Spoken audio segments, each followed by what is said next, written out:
the fact that consistency will save you above all, because it won't. If anybody says that podcasting success is dependent on X, that definitely means it's not, right? Like, it has to be everything. A guest isn't going to save you. Consistency isn't going to save you. Content isn't going to save you. Your Instagram's not going to save you. Your TikTok's not going to save you. Like, nothing's going to save you. Dear listeners, we are gathered here today to reflect on a podcast that is no longer with us, Podcast Principles. The show dismantled podcasting barriers, guiding others on their journey by outlining the principles of podcasting. Haunting us today is its creator, Ryan Sullivan. Launched in January 2022, only 10 episodes were ever published before the show was left to perish just 3 months later. On this episode, we'll learn what caused Podcast Principles to be yet another headstone in the podcast graveyard. We'll celebrate the highs, lament the lows, and discuss whether it should be laid to rest forever or be brought back to life. From One Fine Play, this is Podcast Graveyard.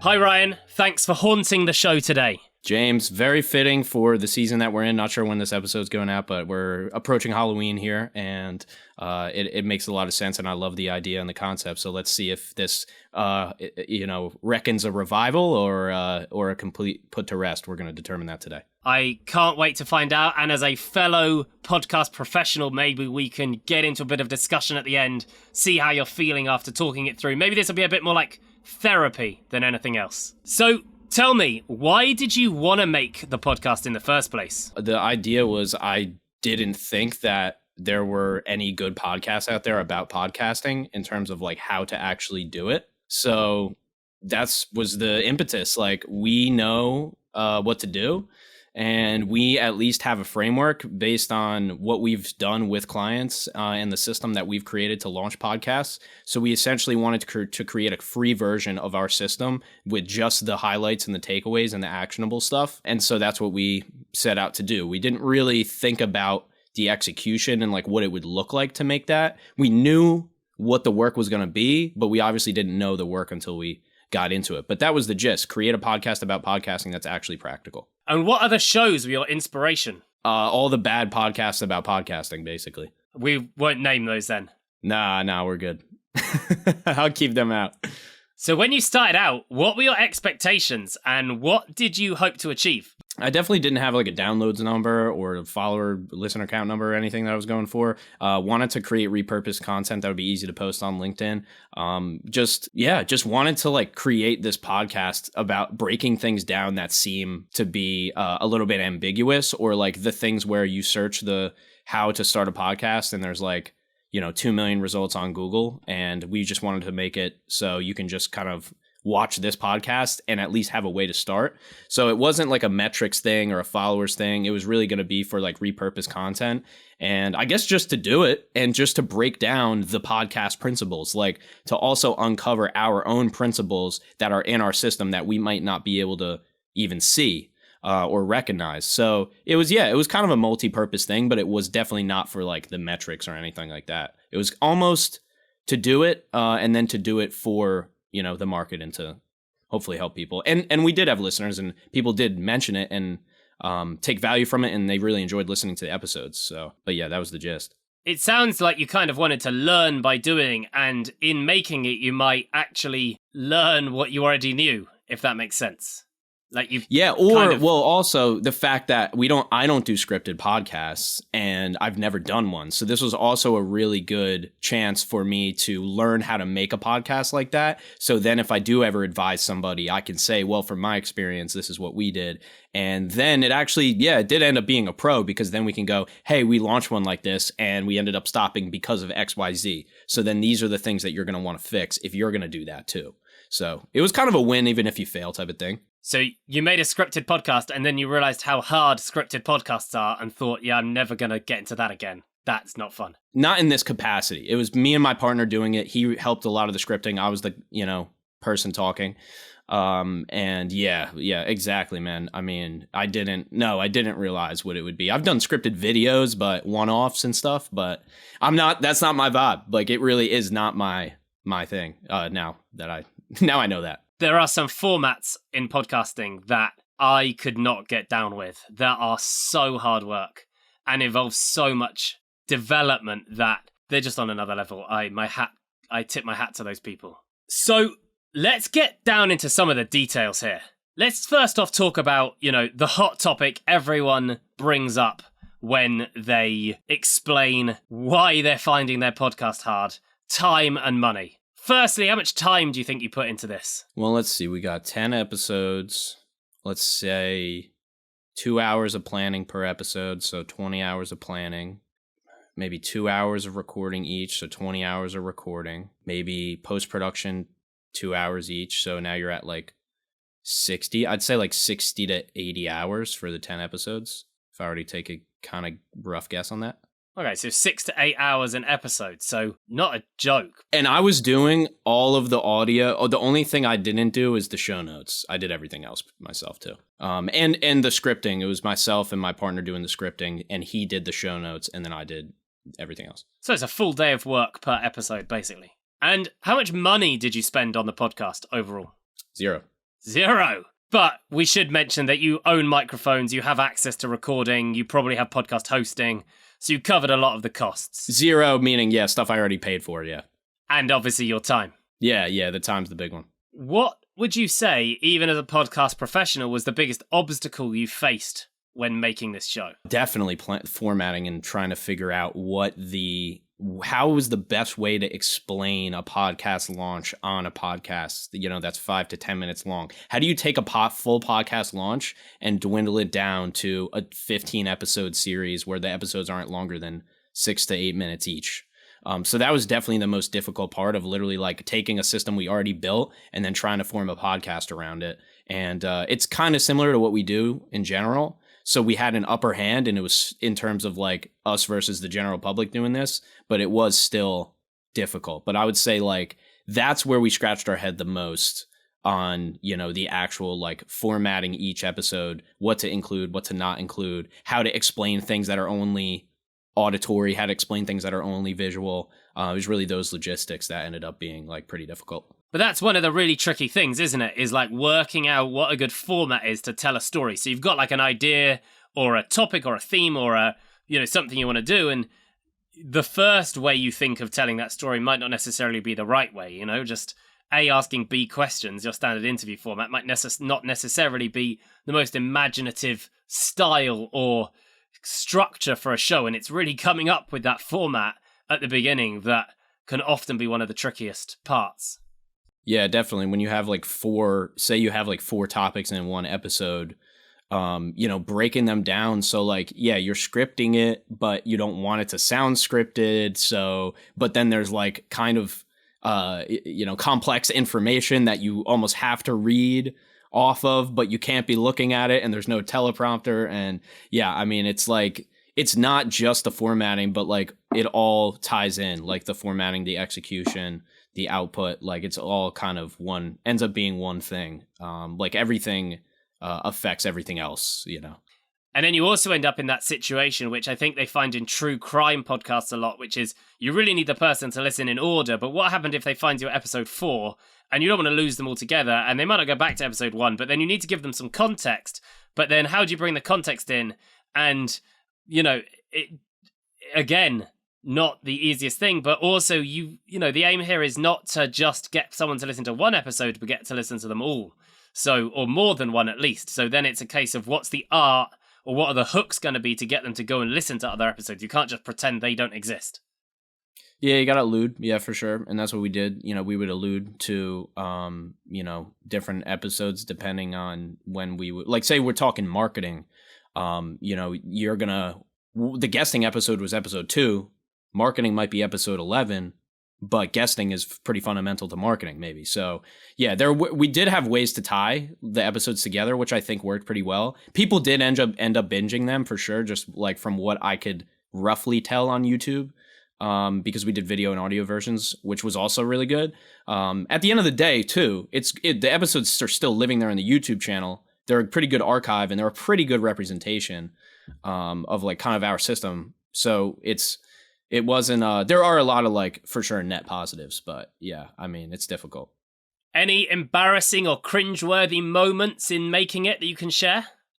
The only one is like we spent like 5 hours on one and then we just ditched the entire thing. Like we spent a whole half day recording and making it, and we just like wrote and did a whole entire new episode the next day. So we wasted like 2 days. I love you sharing that because it's embarrassing to you, but so valuable to other people. I'm always amazed at what someone is willing to put out just in the desperation of having committed to putting it out, even if it's not worth it. We often, well, it's the same with guests. We, as a production company, I've worked on shows where you do a research call with a guest and then you don't put them on the show and you have to find a reason that you don't want them. And we've recorded episodes that we don't use. Mr. Beast, the YouTuber, talks about spending literally millions of bucks on videos that he then doesn't post. He's like, if it's not exactly good enough, it's not going out. So, embarrassing to you, but I appreciate you sharing because I think there's someone listening to this who will think about the next piece of content they make and go, yeah, that's not up to scratch. I'm not going to put it out. If it's not too emotional, why did your podcast die? Yeah, so, this is what happened, right? So February, we're doing well. We're doing all right. February of this year. Podcast is rolling. LinkedIn's rolling. We got content rolling. We got clients coming in. Just landed a 12-episode contract. Cool. March comes around. What's going on? Things are slowing down a little bit. I'm realizing our like recurring revenue is like not at a good place. And so from kind of March to like really from like February, March, April, and May, I was like ignoring a lot of the business side, and I was really focusing on this content, but I didn't ignore the business side because I was focused in on the content. It was just two things that were happening. And I kind of like woke up like a couple months later and was like, oh, wait, like I need to like build this business. So that's, really kind of what happened. We just stopped doing it. It wasn't really, it was a decision. We have to put this on hold because we literally have to focus on the business right now. And this podcast is not bringing in a ton of business in this moment. And if we also realized that we let the business take it over at the same time, because we would be ahead, and then we would start being week by week, and then it would be literally like Sunday night when I'm doing the edit, right? And so it started to slip away from us, and at the same time, it wasn't like the business was thriving, at least like it has been recently in terms of like how we're doing now versus how we were doing then. So was the ultimate reason in terms of like we needed to refocus. It was too much time, and it wasn't doing. It's not like this was something that was bringing in X amount of leads per week or anything. It would have later if we would have just stuck with it. But in the moment, we couldn't. It didn't make sense. It made more sense to focus on the business. Was there an exact moment that you kind of remember that you knew it was over, that you knew you had to say, I can't keep doing this for now? When we said, we'll just do this last episode and then be done with it. And then I never even edited that last episode. Like it's just there in raw form. That's when it was like the reality set in of like, I'm not even doing this. Yep. What do you think some of the worst decisions you made were when making this show? Just not batching the entire thing. That's how it should have went. Everything should have been completely done the whole entire season before we click publish. What do you mean by that? Just finish the entire season. So 15 episodes. Okay. Done, promotional material, show notes, blog post, everything done and written, then click publish for episode 1 and just schedule the entire thing out over the course of the 15 weeks or whatever. That is an incredible bit of learning that I really hope people listening take on board. And I can completely relate to it. One of my hard rules when running a production company as a producer was nothing is going out till the entire thing is finished. Because I like a stress-free life, and getting myself in a position where it's got to get turned around in 8 hours or 3 hours, or I need it tomorrow, or that never has happened because I've cost us money and time and probably lost work and all sorts of things. But hard rule: you finish it, you make all the promotional stuff, you release it in the right way. It makes it much harder for always on content if you're making something that's 50 episodes a year. But in that case, we never get to a position where there's fewer than 10 episodes ready to go.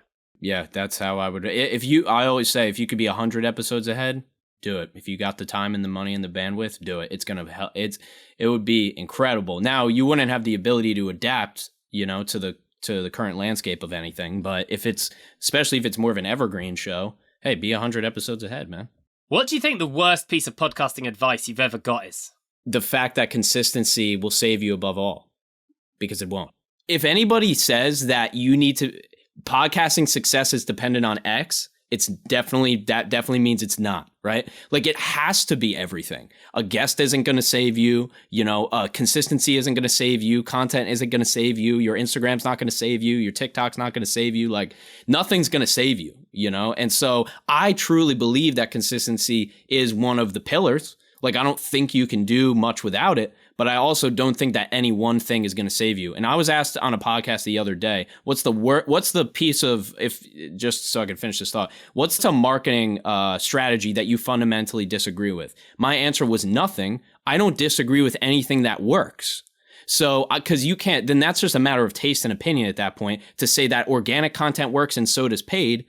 Just because you're a paid guy, that doesn't mean organic doesn't work, right? So when it comes to podcasting, I don't deny anything that works.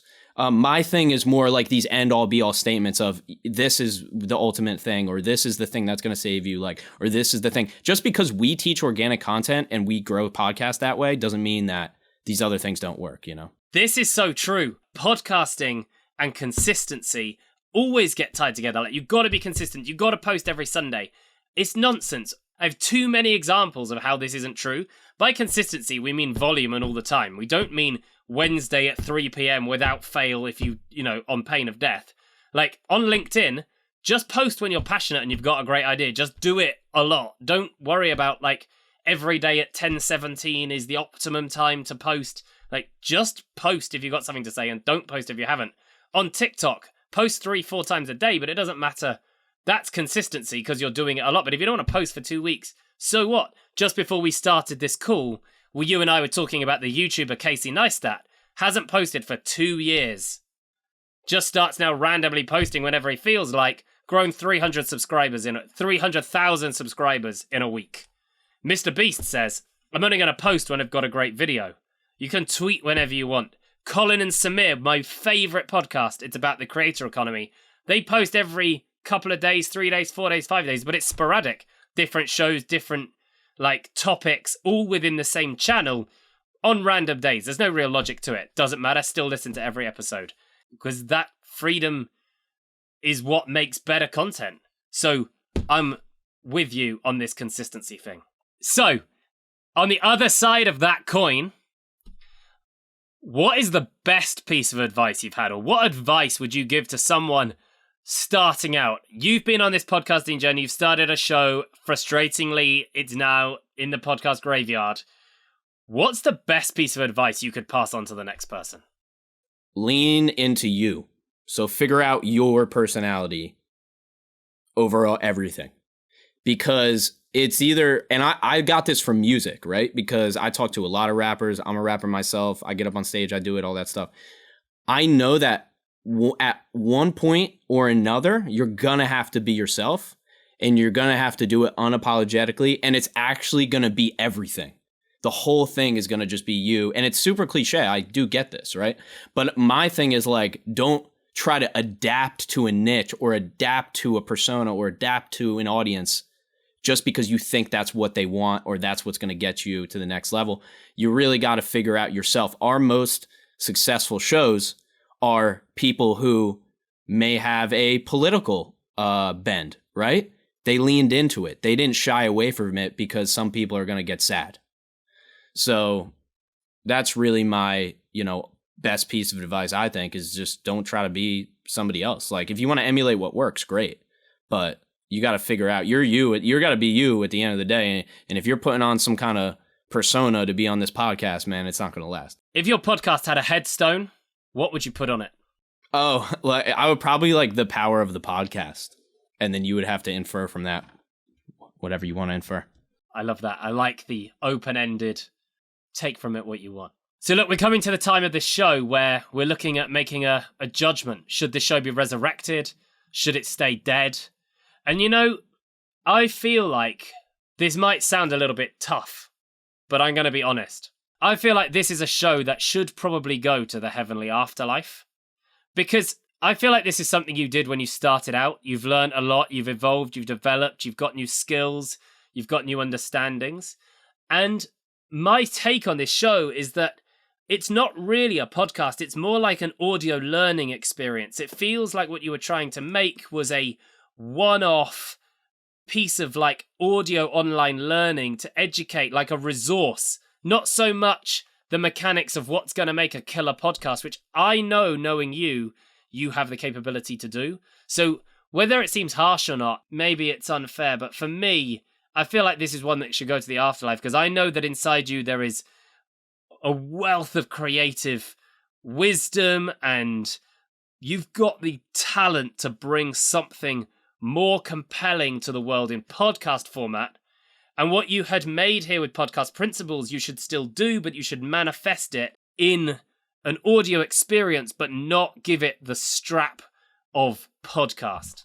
Is that fair? That is where we're looking to take it. And if I take my own advice, James, that wasn't me at my best. That wasn't me really being me. This is more me, and probably a little bit like this type of thing, but you know, in whatever version we create, but more so open, so I can have the rants, so I can have the opinions, so I can have those points that just come out 13 minutes in that you didn't expect to, and you didn't put down on paper, right? That's what I have to do. And so what we are doing, the plan is myself and my partner, now he's going to be involved on the front end. He's going to be on the podcast as well. He's essentially going to be a co-host / question asker. You know, he's going to be able to throw me the ball and I'm going to try to dunk it. And not all of them are going to hit, but we're going to have a more open, more conversational, more opinionated, less how-to, more, lean into ourselves and saying things about the market and podcasting that not everybody might agree with. Sometimes going a little bit more high level and playing some inside baseball, but really having the ability to, lean into myself, lean into our personalities, and it's just going to feel much better that way. So yes, we'll kill that version off. We'll allow it to rise above, and we can pray to it, we can respect it, we can walk past the grave and shed a tear, but this version is no longer, and the new version will be batched ahead of time.